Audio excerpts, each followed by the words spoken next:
I am so freaking excited. Like I said, last night I had the honor of speaking to the Crush Nation team and pouring into them. And tonight I am so excited to be able to share this incredible human with you all. You all know her as a top Canadian coach and a top coach in the entire company, which is freaking incredible as a Canadian coach who is paving the way for all of us, which I think is so freaking important and impactful. And I just want to give her a little introduction. So, Kim Fitzpatrick is a legacy member. They were a top 10 team last year. She is a superstar diamond, 5-time elite coach. Her and her husband, Jamie Fitzpatrick, are the only superstar diamond couple. So both of them are superstar diamond teams individually. And they're the only two top 10 team couple. They have both individually earned it for their own businesses. Like, I have goosebumps from that. And one thing I heard from Mel Robbins today is if you have goals and dreams, it's being able to see somebody else who has achieved it. And that's once again paved the way for you to know that you can achieve it. So I am so excited. My internet is wishy-washy, so Morgan is going to record for us tonight. I hope it's recording. Awesome, we're good to go. So Kim Fitzpatrick, I am so excited to hear from you. Hey guys. Oh my gosh, Britt, thank you. You were amazing on our team call last night. And I hope that I can follow suit, really, and literally pour back into your team. Such an honor to be here. One of my greatest joys is pouring back into the network, to be very honest.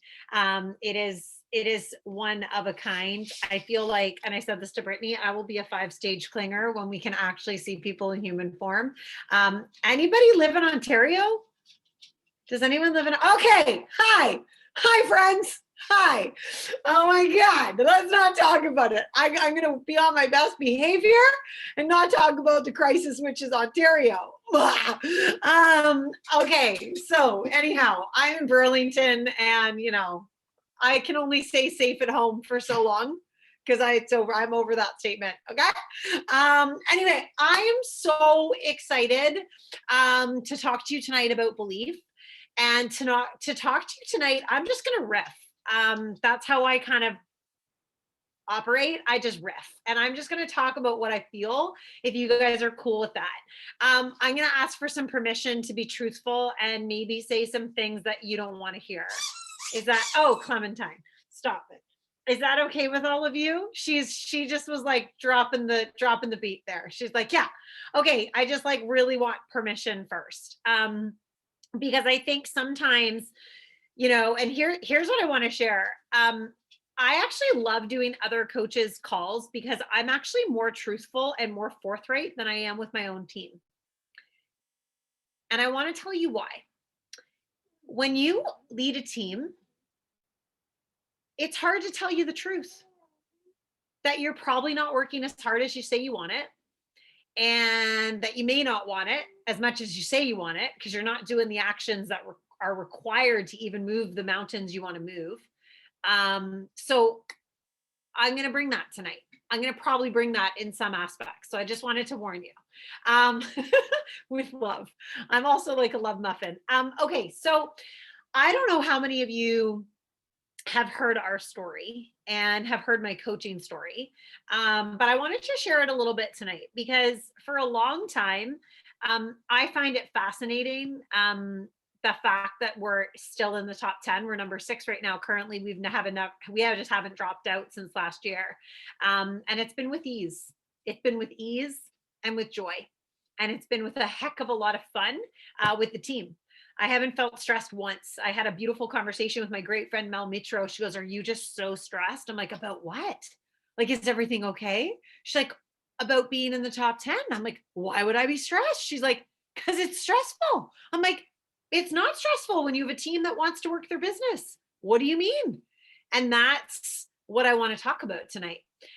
When I first started this business, I didn't know how to spell entrepreneur. I didn't understand that. I was glad for auto spelling correct or autocorrect, because I still think that cues me all the time now. And I'm like, entrepreneur, whatever. I never thought that was me. I've been an employee since I was 13. I worked multiple jobs from when I was really young. I think part of that was to get out of my house because I didn't feel safe or wanted or loved in the home that I grew up in. So I forced myself into work. And when I could go be a camp counselor, I was going to be the best camp counselor you could find, because I didn't want to screw that up. I didn't want to screw up this chance of being seen in a different light, that was good and pure and doing the right things. When I was a little girl, my mom, when I was in utero, actually, my mom made a choice. She found out she was pregnant again with her third little baby, and her Hodgkin's lymphoma returned. And when she found out she was pregnant for me, she also found out that her cancer was back and she needed to make a choice. And I was a choice. I was born from sacrifice, and I was born from deep love. And she chose to have me. And my mom didn't come back out of the hospital after she had me. I only found out about 2 years ago that my mom was actually terminal. Um, and she didn't get treatment in those 11 months of my first part of my life. I was raised by so many people. My grandma called me her fourth little baby. Our family was all hands on deck. My dad was 32 years of age with three babies underneath four, one that had disabilities and screamed all the time, and two other ones. So I can't imagine the stress that he was under. But I felt as though, the community of Oakville, where my mom grew up, or where my mom and where I was born, and my dad grew up, and my dad was there, and my mom came as an American. So she came in, and she was just taken in with open arms. She very much was a woman of faith. And for years, I've been stopped on the street by members of her church. And they said, I helped raise you. I held you as a little girl. I held you as a baby. And this undeniable felt feeling of community washes over me all the time. And when I think about community, I think about safety, and I think about taking care of each other and having each other's back. And I think about an opportunity for us to all grow safely. And I think about community. When I first started this business, I actually had been a client of Beachbody for over 6 years prior to Jamie finding this business. It was actually a coach in Mel Mitro's downline who just found out about 4 years ago that I was her best customer, and she never once asked me to coach. So here's your first lesson of today. Do not reach out to your leads that don't want to talk to you, because you have no idea who's in your downline. And I bet I'd look pretty good on your weak leg right now. So remember that. Or your strong leg. Remember that. Reach out to the people that are here. So I didn't have a community because I didn't want anything to do with it. I was like that annoying lead that never messaged you back. Okay. That was me. But I would purchase every program. And back in the day, that was like DVD era. So I would do you guys remember that when they'd have like the program and then they would put out the deluxe? And I was like, well, I need those deluxe. I need the deluxe. So I like literally have a stack of DVDs. I ordered the derm line. I ordered all the things, right? But I remember when Jamie, we didn't have a lot of money. We were like on the verge of bankruptcy. And I was like, I can't not have Shakeology. Like I can't not have Shakeology. And I would lie to him about the green boxes. I was like, oh, I canceled that. They're not coming. So I was a diehard. I was a diehard. I loved Beachbody, but I never had nutrition down, and I never had accountability. And I was on again and I was off again, and I was on again and I was off again. And I'm an emotional eater. I have a lot of demons from my past that I've been working through beautifully. But I never understood how Beachbody could play a role in healing because I never was a part of a community. And I was never a part of more than just the workouts. We aren't a workout business. You're not a fitness coach. That's not your business. Your business isn't just to peddle workouts and shakes. This is about building community, and that's part of your brand. And I didn't understand that. And when Jamie started this business, he started a small community group. And I was like, well, so my best friend and my sisters, sure, let's do this. Let's do this thing. And it was the first time that I actually committed to myself. And about a month and a half, 2 months went by. Jamie was like a heavy Success Club hitter. I think he had 820 Success Club points in his first year of coaching. Dude, he was a dude. Top 10 in his first 15 months. And it was the first time I actually understood what being a part of a community was. And I started to remember how it felt when I was approached on the street and how many people took care of me. And that's what it felt like. It felt like I was safe in that group. I was safe to let my guard down, that I didn't understand how to eat properly, and I actually was fully body dysmorphic. I started to understand that I had a lot of healing to do from my relationship with food and how to be a coach. You see, before I understood I could actually be a good coach, I had to figure out some of my root causes of what the hell was actually going on. And we don't do that as coaches. We bury them. And then we keep up with those same habits, and we're eating in the pantry at midnight. We're feeling a little guilty. And then we don't show up authentically on social media, and we fake it. And when we fake it on social media, everyone can see that. And it doesn't usually work, because when you're not passionate and you're not walking in your purpose, people see through that. So I started to have changes. I started to identify what I needed, and I started to eat more food than I've ever eaten before. And I started to share a little bit more about that. And I started to share about the community impact. And I started to share about how much I was a yo-yo, like on again, off again, on again. Like I would start Monday, and by Wednesday I was like done. I'd start the next Monday. And it's this like epidemic, right? Where we give ourselves these permissions to just come in these waves of like not taking care of yourself. And I had to come up with this idea of every day is my day one. Every day is my day one. And I was talking to my therapist about it. She said, you know, Kim, she said, and I haven't been in Alcoholics Anonymous. I was raised by two alcoholic parents. My dad kind of went to the bottle as soon as my mom passed away. And that is not a good or close relationship at all. And that's hard for me. That's stuff that I've had to really learn and lean through. But one of the things I noticed is that I don't want to continue to drink. I don't want to be doing all those things, but I've never gone to AA. I've never done any of that stuff. I've always been okay, but it runs deep in my family. Alcoholism runs deep. Addiction runs deep in my family. And one of the things my therapist said to me, she's like, Kim, she's like, your approach of taking it one day at a time is very good for people in recovery. So for any of you that have dealt with trauma or PTSD or a lot of things that are really heavy, and you find like it's really hard to get back on track, do you ever say like, get your shit together? Why can't you get your morning routine down? Why aren't you going to bed? Well, there's like a whole layered thing of why that's happening. And as you start to peel back those layers, guys, you start to become a better leader, and you start to become a better business owner, because the biggest thing this business will teach you is how you're going to crack open, heal from the inside out, and show up as the version of you you're supposed to be. But that's an invitation to greatness that I don't know whether we're all ready for yet. And this business is important for you to do your work. And if you're not doing your work or owning what work needs to get done, it's a shame game. And there's no room for shame here. There's no room for that in your business. So as I started to build my business, the first thing I had to do was get myself under control. And what I mean by that is I had to stop that doubt. I had to stop that fear. And I remember I spoke so much as a victim at the beginning of my journey. And what I mean by that is I didn't take full ownership for what was really happening. I didn't hold myself accountable. And as I was kind of posting more things about me and my journey, it wasn't as valuable. It wasn't as tangible. It wasn't as like, here's some really strong nuggets that you can build yourself up from.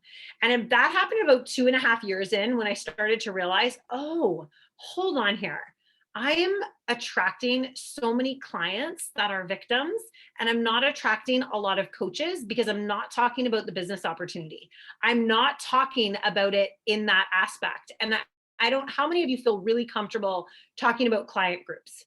How many of you are like, I will talk about client groups forever? Okay. I remember that too. And until I started believing in myself as an entrepreneur, I really was like kind of stuck in this cycle. And my real change was when I did not hit elite. And I did not hit elite the year in 2017. So 2018, I was not an elite coach. And it was November of 2017. And I had to tell Arnaud, I called him, it was November 27th. And I said, I will not be an elite coach. Stop calling because I can't pull this out of my ass. I can't tell someone who told me what's in it for me that this is a good idea for their business, because they don't care about the team. They don't care about being a leader. They don't care about building their business. And I had to pull out. And one of those moments for me, that was the best and worst moment for me in my Beachbody history or my Beachbody career, because I thought I had failed completely as a leader. I thought that I wasn't equipped. I thought that I didn't know what I was doing. And really, if I look back at that year, I thought that elite was guaranteed because I had hit elite the year before. I thought it was just going to happen. Well, that's not how this business goes. That's not how anything goes, right? If you're not inviting, if you're not really leaning into people and you're not doing that every day, what happens the following month for your SC? It sucks, right? You don't have much. You're clinging because you haven't done the work the month before. So your elite journey starts in January, and I kind of started talking about it in September, which was like completely my first observation of I don't have my finger on the pulse as a coach. I don't have my finger on the pulse of what's happening in my back office. I don't have my finger on the pulse of what it means to be a leader. How am I being her now? So I would write every day, I'm going to be a top 10 coach. I didn't even know what that meant, right? Because Jamie was. So I was like, I'm going to do that too. And I remember sliding down my kitchen counter to the floor, and I started to cry. And I was like, I think I need to quit. I was like, I don't think this is for me. This isn't for me. I had a toxic friend who was insanely jealous, who used to like sit on team calls and be laughing and texting another girl on the team. That was terrible. I was like, okay, that's not good team culture. I don't love that. Okay, if I want to build an elite team, if I want to build a culture, what are the characteristics of the culture I want? Well, I want women that have each other's backs. Okay, that's one thing. Number two, I want a diversified, incredible, inclusive team. Okay, that's number two. Okay, number three, I want women that aren't afraid to call us out on each other's bullshit. That's number three. Okay, I want to make sure we have no drama on our team, because there's no room for drama in this business. There's no room for drama. So that was important. These were themes, right, that were coming up for me. And January of 2018, I had a team call, and it was January 5th. And I said to the entire team, tearily, I said, I'm really sorry. I said, I'm really sorry. I said, I let a lot of you down last year. I said, but most of all, I let myself down, because I went into management mode of a team that wasn't willing to work. And our business isn't an employer. You are a partner in this business. And we get to be partners with the women that decide to join us. I never, not once, do I say, come join my team, because this business isn't about me. This business is about the opportunity that we have to help incredible people be able to build a business that will blow their damn mind. But every time you make it about you and your team and come join my team, I have 5 spots for my mentorship, you're making it about you. And I decided to stop doing that. And I decided to start believing in my skill and in my mentorship ability and in my leadership ability to help women build a business. We locked in elite 5 months later, and we've never dropped it since, because I made a decision as a leader to draw my line for the 200th time in the sand, and I refused to pull anybody along in a business that didn't want it more for themselves than I wanted it for them. I'm sure you have people on your team that are sucking the life out of you, that are asking questions they could Google, and that are constantly needing your attention because they're employees. And the real differentiator in this business is building a culture of leadership and ownership and self-autonomy. And your job in your client groups is to help build that. The more you can help your clients become leaders in their own life, to become autonomous with their journey, to know they don't need you to be successful, you are building a team of coaches. 48 of our diamonds were from our client group. Not one of them ever not wanted to coach. Sorry, not one of them ever wanted to coach.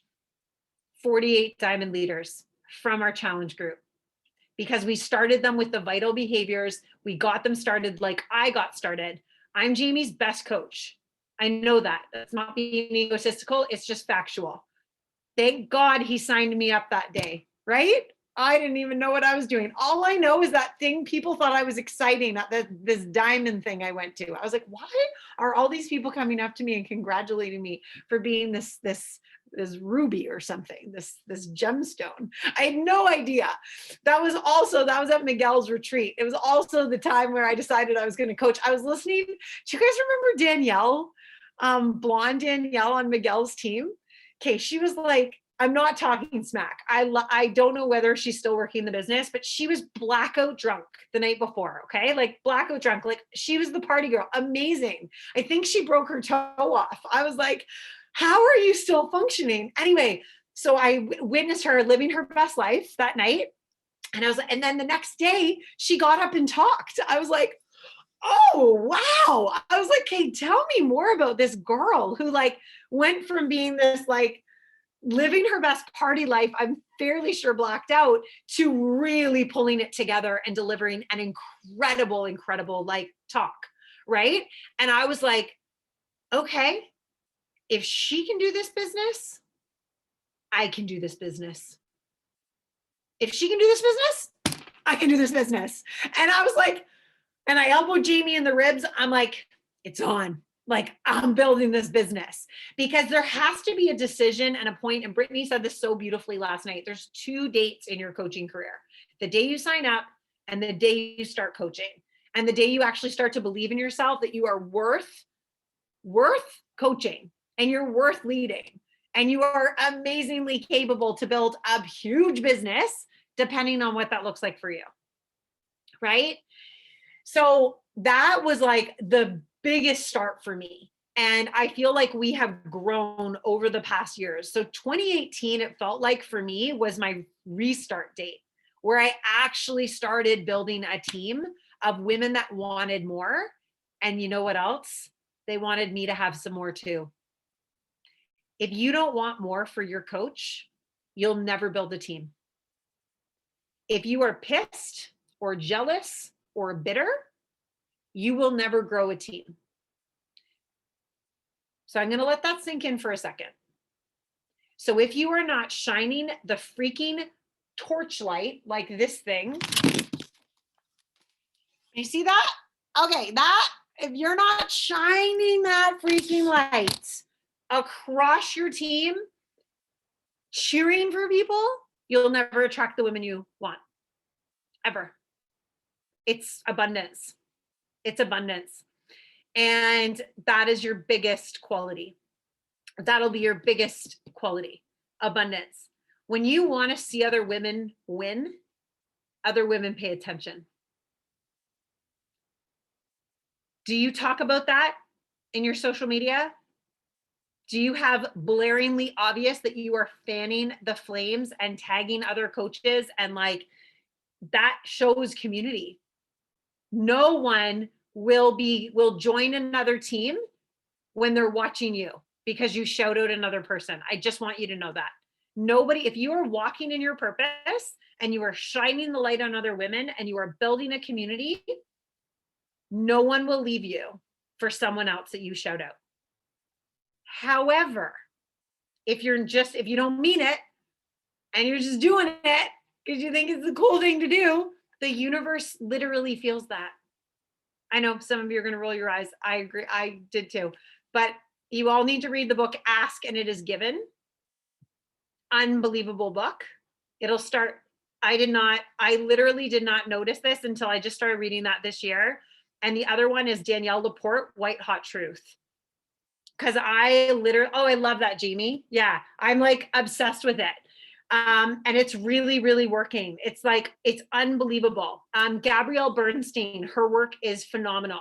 So if you have not listened to like You Are the Guru, Super Attractor, things like that, I highly recommend you do that.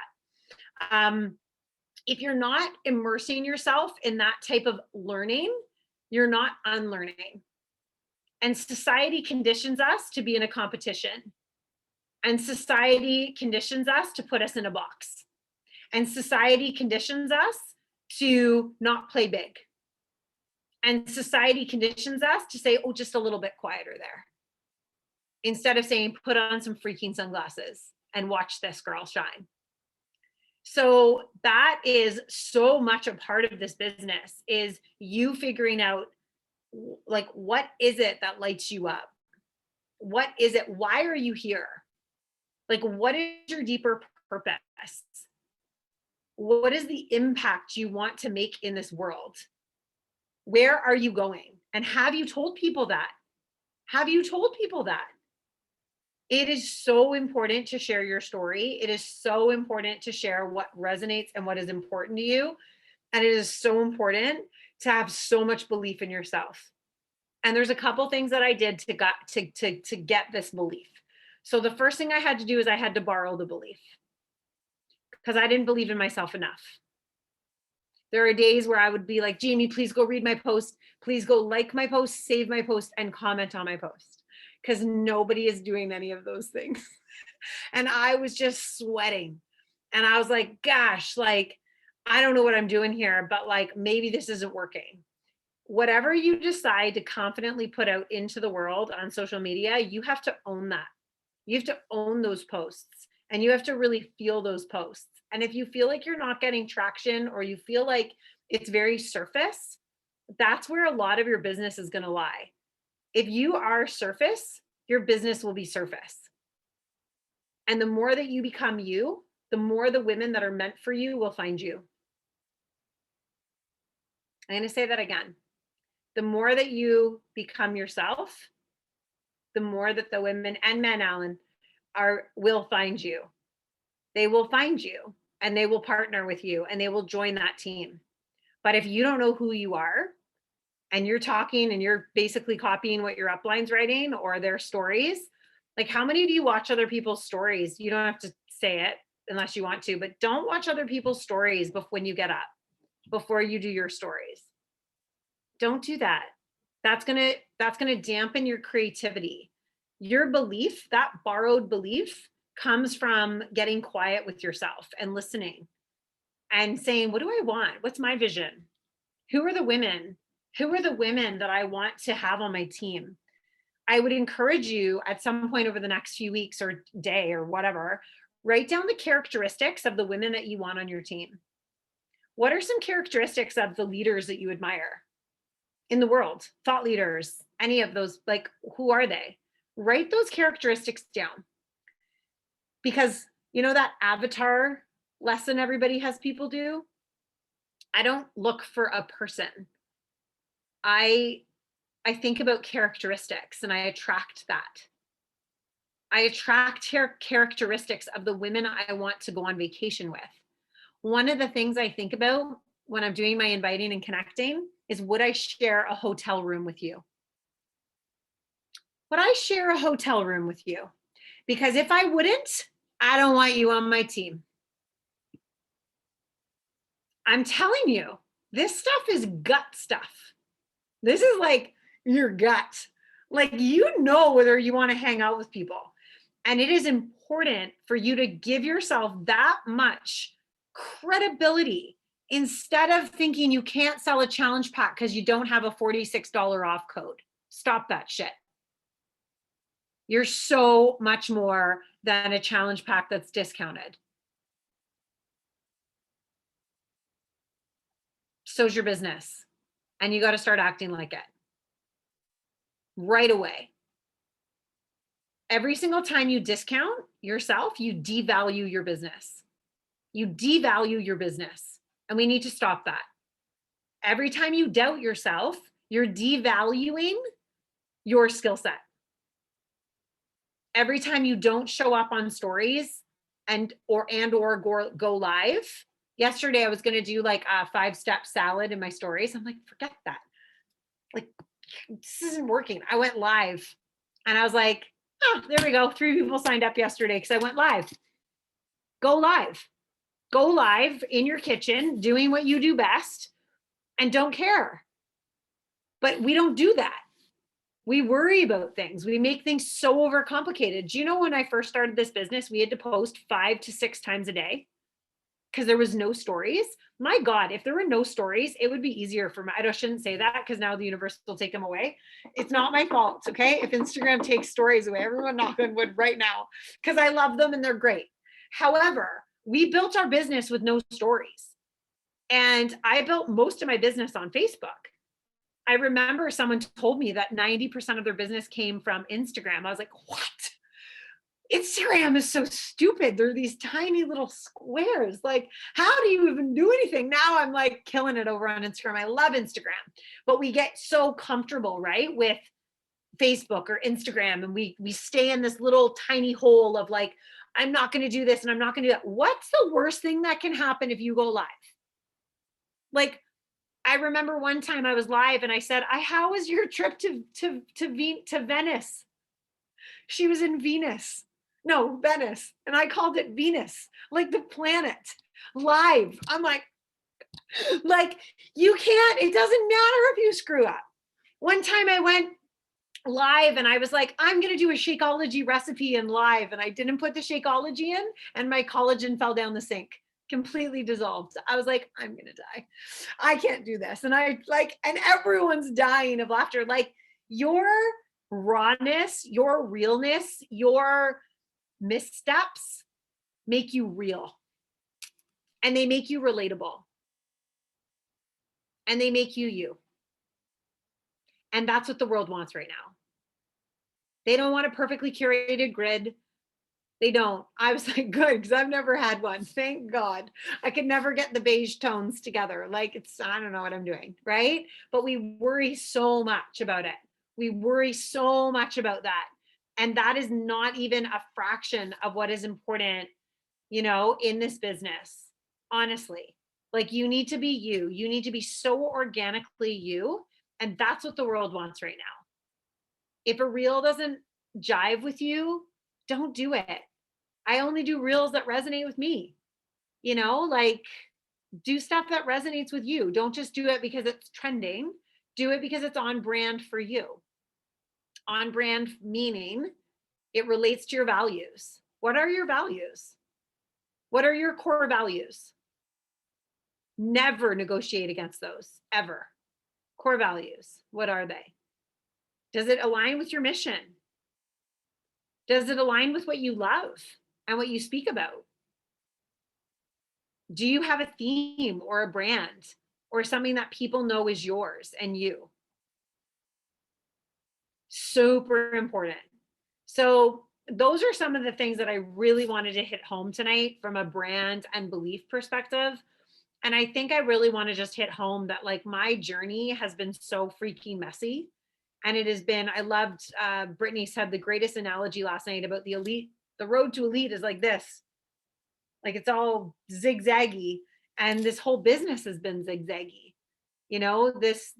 This whole year has been, this whole last 2 years have been, in fact, I was sitting right here and it was October 27th. It was 12:37 and my daughter called for me, and I was mapping out my life in my Rise Up planner over here. And Jamie was dead on the floor in my dining room. He had a massive cardiac arrest, and it was in the Widowmaker. And I was able to give him CPR for 8 minutes. And the fireman who put his hand over mine, honestly, he literally saved our marriage and saved our family, Josh, and he rescued Jamie right in our dining room. And I'll never forget that day. I'll never forget that day, because that was the second day that I realized that so much of my doubt and my worry and the stuff that I thought was so important didn't matter. Everything you're worrying about and all the things you're stressing about and every single thing that you think is the end of your world doesn't matter when you're compressing on your husband's chest for life. And you have a minute of disbelief that this is not how your story will end. Jamie had a 6% chance of survival and a 1% chance of no brain damage. Like, that's a miracle. And I'm going to live in that miracle.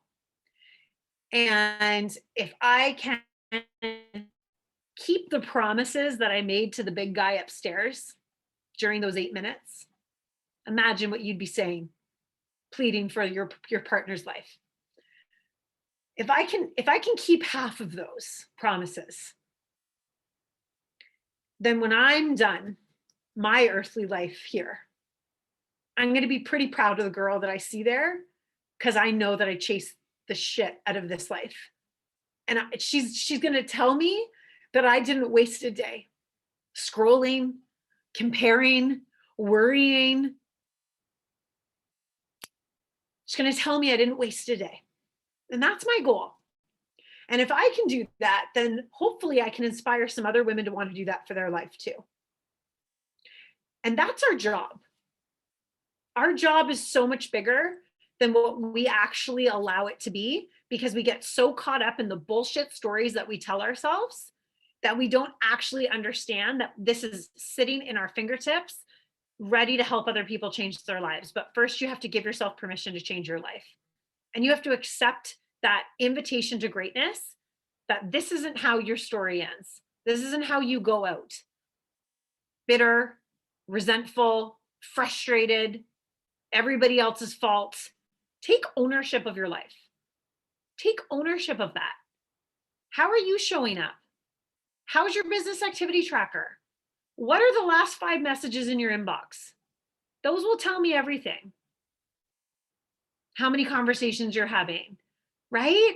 Like, I'm not kidding. Like, this is serious. This can change your life. This business can change your life if you do the freaking work and you get over your damn self and you realize all the things you're worried about don't matter, and you go do what you want to do. And as you walk in your purpose, you are giving other people permission to walk in theirs. And those are the women that will join your team. And those are the women that will rise to the top with you with ease, because they don't need you, because they're building their own team, because you've given them every single foundation of where they need to be, because you believed in them, you loved on them, you cried with them, and you accepted them with who they are. And that is this business. That's a secret, if there's one. It starts with you healing yourself from the inside out so you can be the freaking leader that you already are, and you be her now. You be her now. So that's what I have for you guys. That's all. That's all I got for you guys. No big deal. Kim, I know everybody had tears in their eyes, and the gut checks were so real and raw. And I looked down as I was writing, like, don't waste a day, and hearing like you didn't waste a day. And I was like, no regrets and take ownership. And the quote that is on my piece of paper from Brene Brown is, owning your story is the bravest thing you'll ever do. And I just like stopped, and I was just like, of course, that is right there in this moment. I'm speechless. And I think there was so many nuggets and so many things that everybody needed to hear tonight. And I'm so honored. And like I said, I'm speechless, you guys. does anybody have a question? I'm like, how do we have questions from this? If you have a question, please unmute yourself super quickly.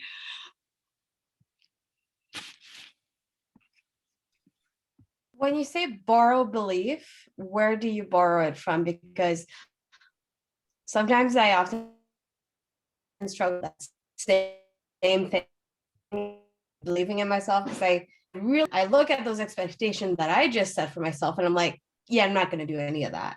So I shouldn't even try if I'm not going to do it. Like I get very, very scared. And then that's tossed me from borrowing belief even. Now I'm done. I love that. I love that, Melina. Okay, so first thing I recommend highly is therapy to everyone, or a life coach that's going to talk you out of those beliefs. So that's an incredible investment. I listened to Brooke Costello, the Life Coach Podcast School. That's free. I wouldn't listen to anything past episodes 1 through 20. So then she gets into selling. So go all the way to the bottom of the Life Coach Podcast School and start there, Melina. It changed my life before I knew that I needed my life to be changed. I have multiple layers of trauma and fear of belief and all those things. So I totally understand what you're saying. The second thing I would share is you need to borrow belief from this team. How many of you have coach pods? You should all have a coach pod. Yes.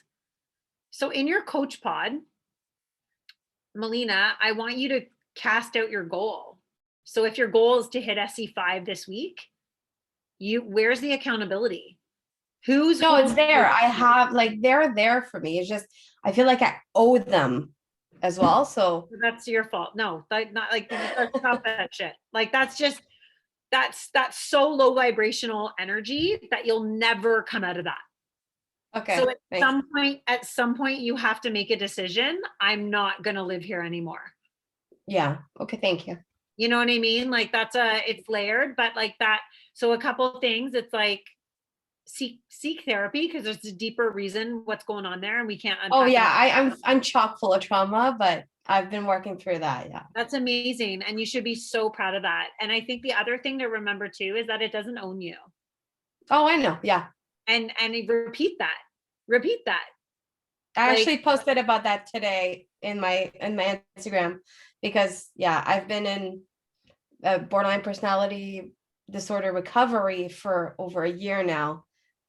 So I posted about that and it's been very liberating. Good. It's because it can't hold you, right?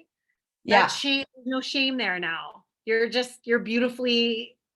your own creator. So I love that. Thank you for asking that question. But check out the Life Podcast School. I think it'll Brooke Costello, the Life Coach Podcast School, episodes 1 through 20. I listened to them for 3 years straight. On repeat. Like Jamie can't even stand her voice because that's all he heard for years. But it's amazing. Okay, Jenny. Oh yeah. First of all, I love you and you're not a fraud at all. I think that this is such an important, open, honest thing to talk about. I think you need to think about how you feel and what your wins are and where you're going and talk about that and be honest with that. And, I think part of it, it's like, have you shared authentically or are you comfortable or will you be ready to share authentically that you are walking through that and you're struggling with that and you're still living in that. So maybe if you own that authentically, you will have more support and you'll be able to get through that other side faster. I find that when I can't share authentically or like if Jamie and I are fighting, like there's a period of time before Jamie's heart attack, actually at leadership, 10 days before Jamie's heart attack, we were so bad. And I couldn't understand what was going on with him. I didn't realize, well, he was actively having a heart attack. Now I realize, oh shit, okay, it wasn't me thinking that the world was ending. But I did not show up well when we weren't well. And I don't know that relates to you guys, but you know what I mean? Like when you're just not feeling it, it's hard to show up. So Jenny, I feel for you.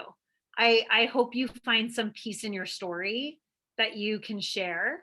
Um, I have a diagnosed PTSD anxiety disorder from childhood. And I shared about that tonight. Actually, I posted about it for Mental Health Month because I think it's important. And even though I have that disorder, it doesn't own me. It doesn't own me. And it doesn't define how great of a coach I am and that I can still show up and support you in your journey, whether or not I'm struggling with my stuff. So like I just have tears in my throat. Like it's like I really feel you. I struggled with body dysmorphia for years. It's a real thing, and it's hard being smaller and leaner, and people don't understand that. So what I like to live in is how I feel and how I want to sleep and how I want to hydrate my body and how I want to love more and how I want to develop those. So those are some things that I go to rather than I lost this much weight or I gained this much weight or I lost these inches. I don't even go there. In fact, I get anxiety from having to give my before and afters in my test group I'm in. It's terrible. Like it gives him, Jamie's like, oh, prepares himself for the whole day to have to take pictures because I'm like, ah! Like it's very stressful for me. And that's not something I necessarily share out. But I definitely share how I feel and how I'm feeling in my progress. So I don't know if that's helpful, but talk about feeling rather than the result.